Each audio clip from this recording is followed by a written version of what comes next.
कि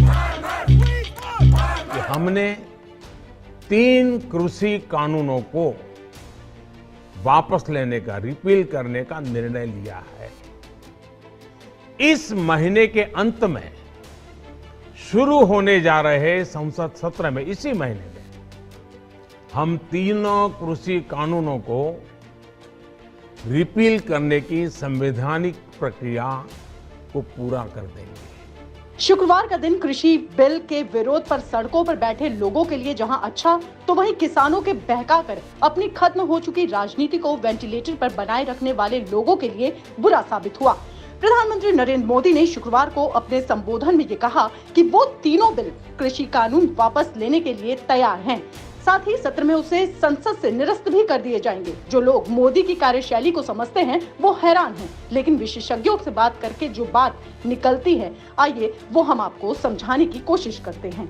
अगर आप प्रधानमंत्री जी के संबोधन को सुने तो जो बात साफ निकल कर आ रही है वो ये कि उन्होंने कानून में कोई खामी का जिक्र नहीं करके ये कहा कि तमाम प्रयासों के बाद भी उनकी सरकार किसानों को बिल के उपयोगिता को समझाने में नाकाम रही।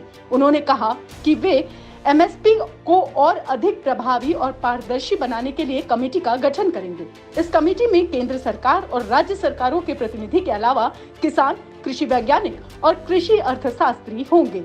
जिसका मतलब साफ है कि मौजूदा कृषि बिल से सरकार की सोच अब ये भी है कि ये देश के किसानों के लिए ठीक नहीं है, जिसे वो समझा नहीं पा रहे हैं। बावजूद अगर कभी ना झुकने वाली सरकार बैकफुट पर आई है तो कहीं ना कहीं राष्ट्र हित को ध्यान में रखा गया होगा, जहां पार्टी हित को परे रखा गया।